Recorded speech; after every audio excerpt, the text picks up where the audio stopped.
Hey there, YouTubers. This is McGregor here. And today, I'm going to do a couple of things today. First, I want to give you my review of the, excuse me, the new miniseries that just started last night, Obi-Wan Kenobi. I've saw both the episodes. I had to wait till a little after 11 p.m. Pacific Standard Time to watch them because the first time I searched, I have a third party website that I use, and it would only give the second episode, not the first, which I thought was kind of weird. So I had to wait and re refresh the page, um, the homepage for the site that I use. Till we got the first episode. So I've looked at comments, I've looked at reviews on YouTube already, and most of them I'm sure are good, are positive reviews. One negative review that I've heard so far from real REEL rejects, saying that the third sister, the third Inquisitor sister, played by Moses Ingram, a lady, her performance, her dialogue, her attitude is a little, I guess the word forced would be the correct description.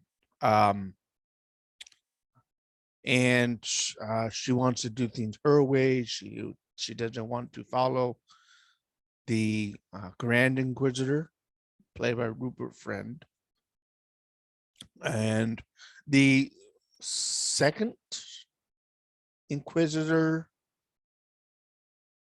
or the first Inquisitor. There's a Grand Inquisitor, and then I think the guy with the sort of the pirate shape headpiece. I believe he's played by an Asian actor. Let me look that up on my phone here. Who plays? Oops. The Inquisitors. Kenobi.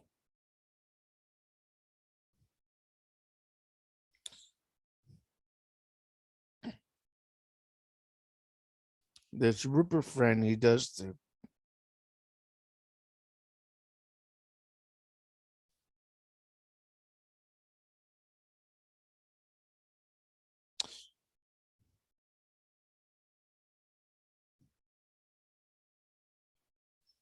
Rupert Friend. He does Grand One.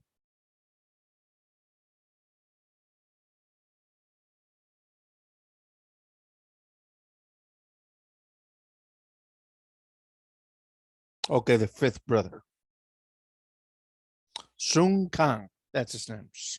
Sung or Sung Kang plays the fifth brother. So there's Grand, there's third, and there's fifth. Who's this? Who's the second? Who's the first Inquisitor? There should be a first Inquisitor, a second Inquisitor. In Rebels, there was a second sister. Actually, not Rebels. In Jedi Fallen Order, which I've not played, the game, second sister, and then there's a fourth sister.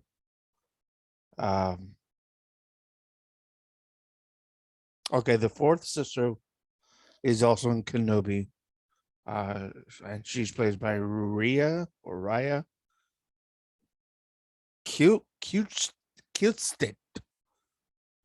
I think that's a German name. So anyway, um, so Riva's character uh is a little forced. I think she wants to do things her way.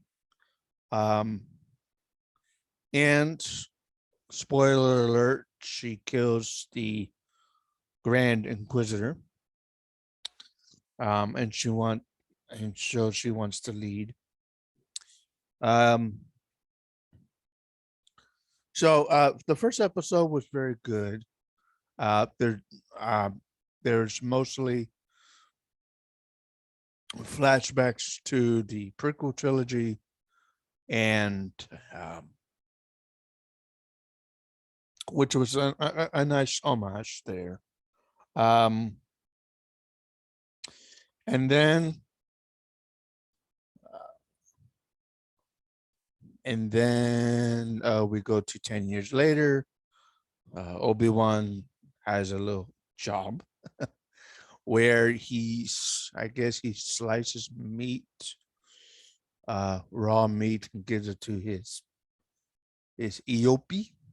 Um, he keeps a close eye on Luke and the Lars homestead from where he lives. He's not, for some reason, he's not in the he's not in the little home that is featured in A New Hope. I wonder why he's not in the home yet. Maybe he takes that home like Alec Guinness used. Maybe that's later in life during his seclusion on Tatooine. Um, and maybe that's it. Why he's in the cave for the first 10 years after his duel with Anakin is interesting. He calls on Qui-Gon Jinn, played by Liam Neeson, who unfortunately doesn't answer, and that's okay. He doesn't call on Yoda for some reason. And I would think Yoda would kind of still be training him somewhat. And we get to hear Owen Lars. Who played Owen Lars? Owen Lars call him Ben, and how he got the name of Ben, we don't know.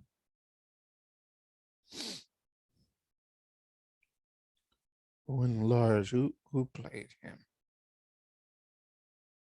Owen Lars, blah blah blah. Joel Edgerton. Joel Edgerton. That's his name. Joel Edgerton. He's good. I like Joel Edgerton as Owen Lars. So, first episode was good.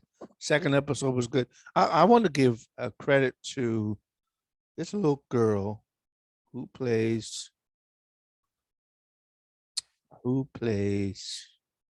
young Leia. What is her name? Vivian Lyra Blair. Vivian Lyra Blair. Okay.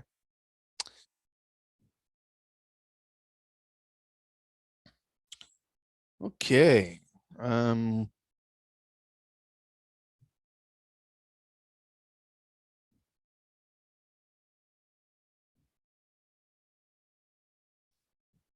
Let me tell you something about this little girl. She is very good. I'm gonna give credit to her. To Vivian Lyra Blair. She's very good. I want to give also credit to Jimmy Smits for coming back as Bail Organa. A lot of time has passed between Rogue One and Jimmy Smits played Bail Organa there. There's a lot of time that's passed looking at Jimmy Smits.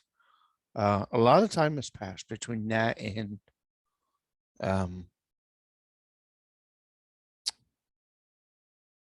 I'm sorry. I'm sorry. Rogue One is later. I'm sorry, but a lot for Jimmy Smits. Um, he looked younger as Bail Organa than he does in Skywalker in Kenobi. Um, why they didn't de-age him for Kenobi, I'm not sure, but that's what I see in that. Let's see what else. So this young girl, Lyra, she's very Vivian Lyra.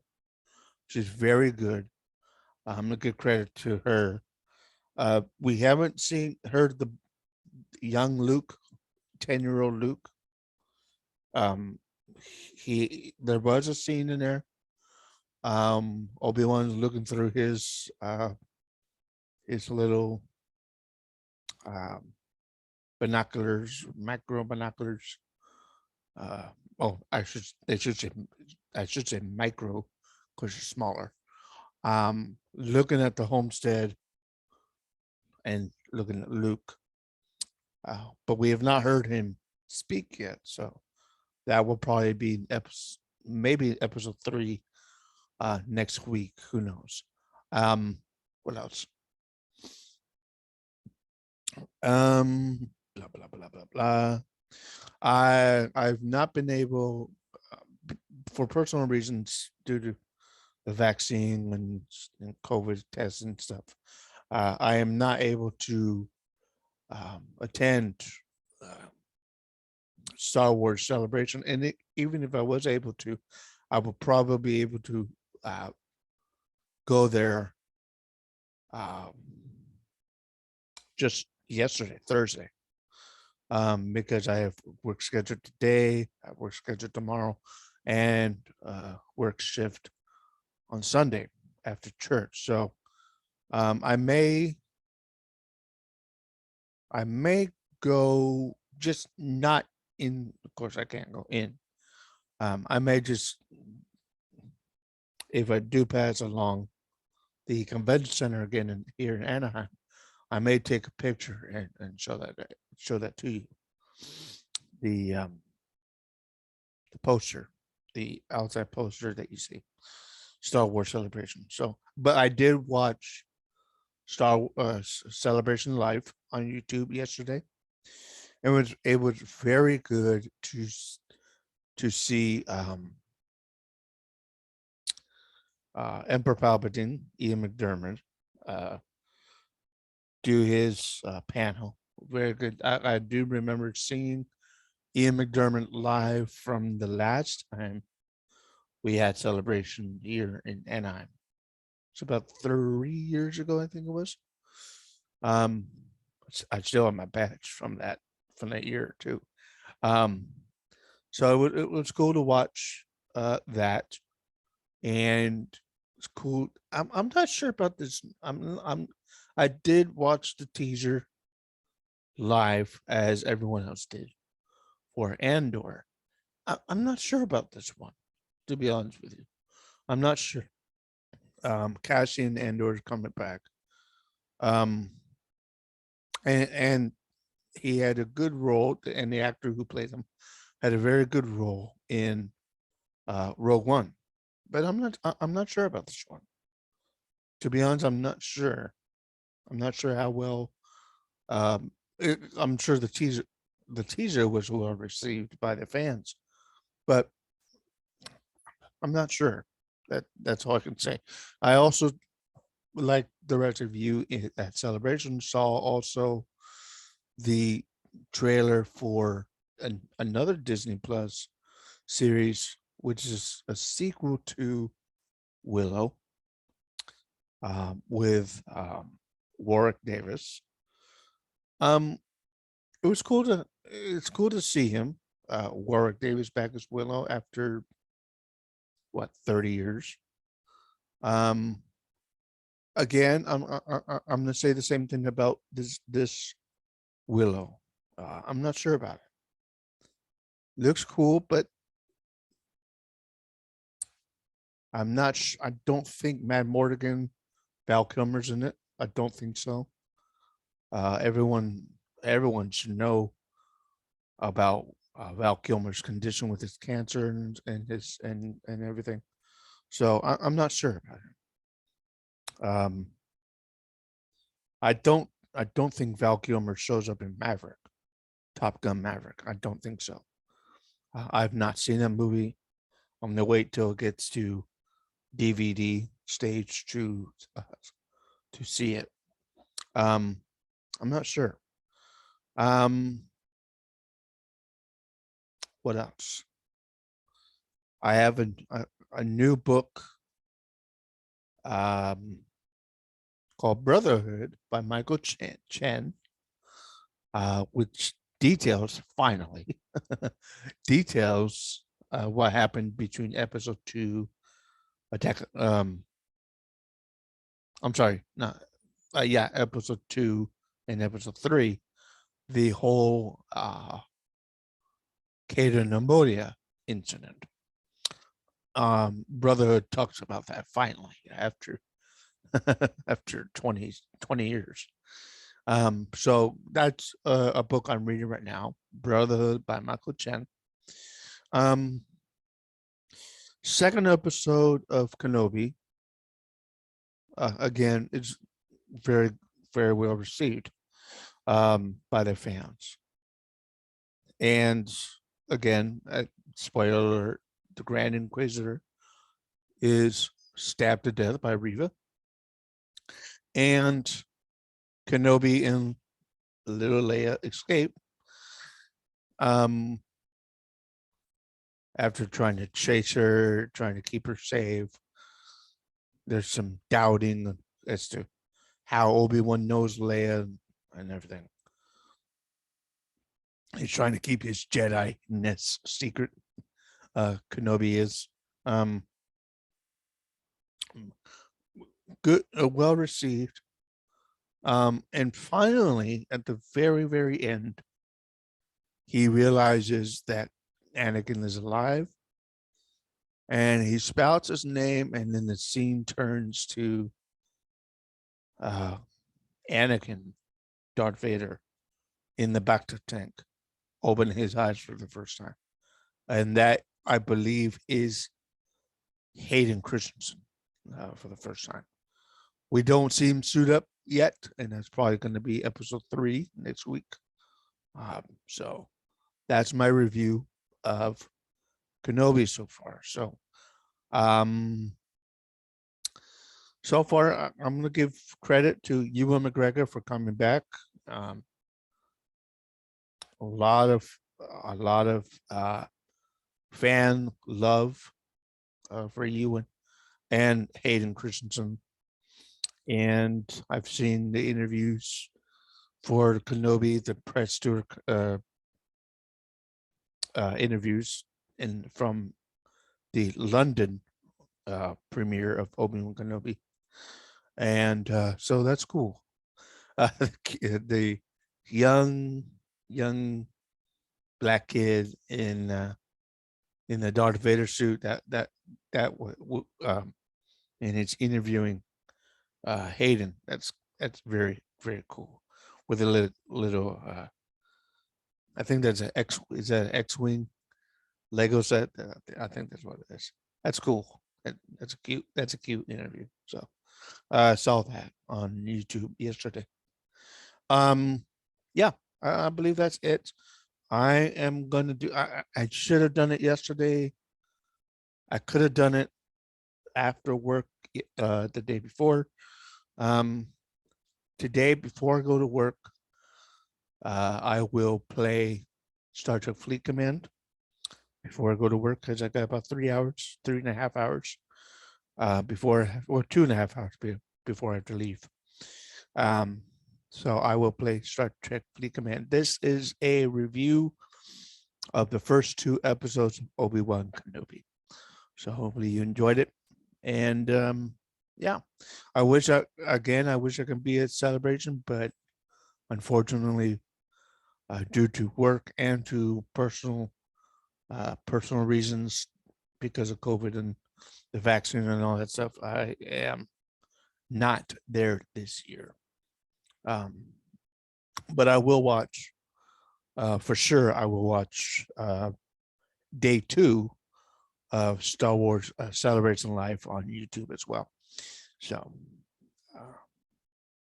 I believe that's it. So I'll see you guys later. Hopefully you guys enjoyed. I'm very close, very close.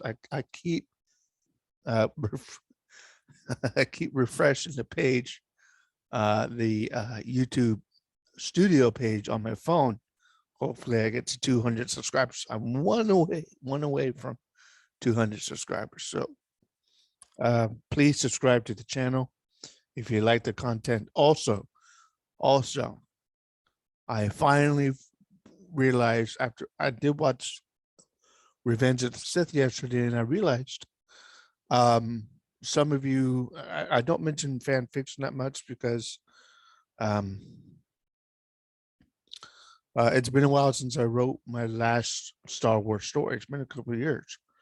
But a lot of people are still, or the United series, a lot of people are still viewing that, so which or reading it, which I appreciate. So that's cool.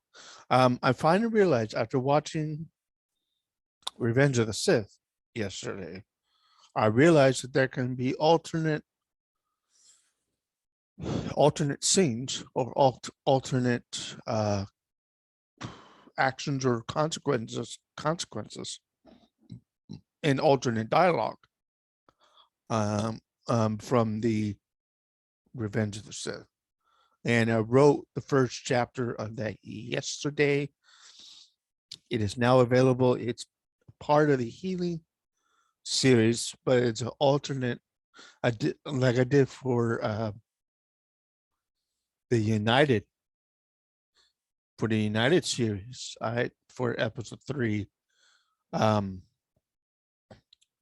There's 5 or 6 different variations of what happens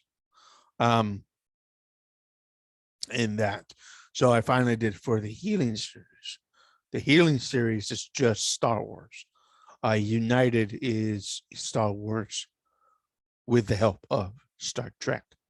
And the last United 9 takes place, of course, Rise of Skywalker, but this time with the crew of the La Serena. I think it's La Serena. I think I give the name La Siena. Don't know why, but be that as it may. That is United 9. It's United 9. It's Star Wars Episode 9 with Star Trek Picard instead of Next Generation.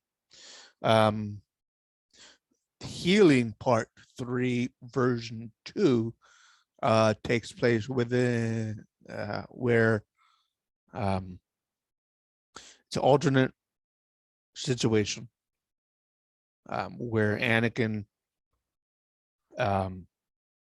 goes to Mace Windu in the hangar bay, where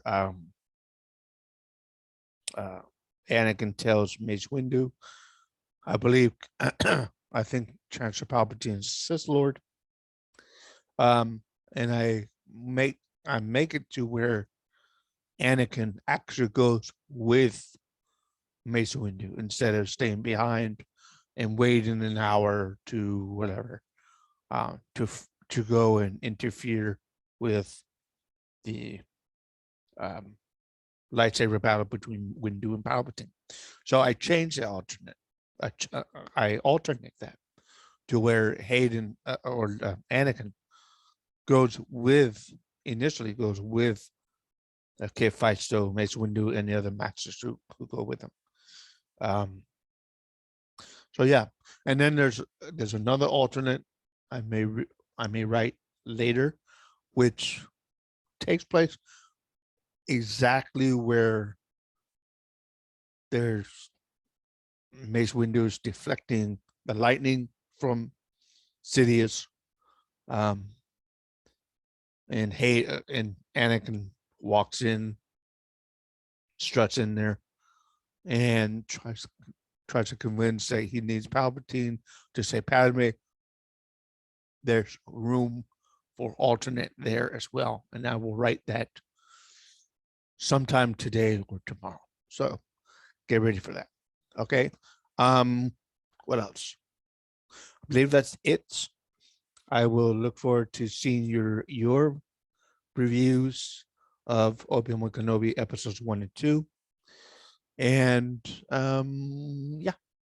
So thank you for viewing this video. Have a great day. Have a great weekend. And I'll see you guys later.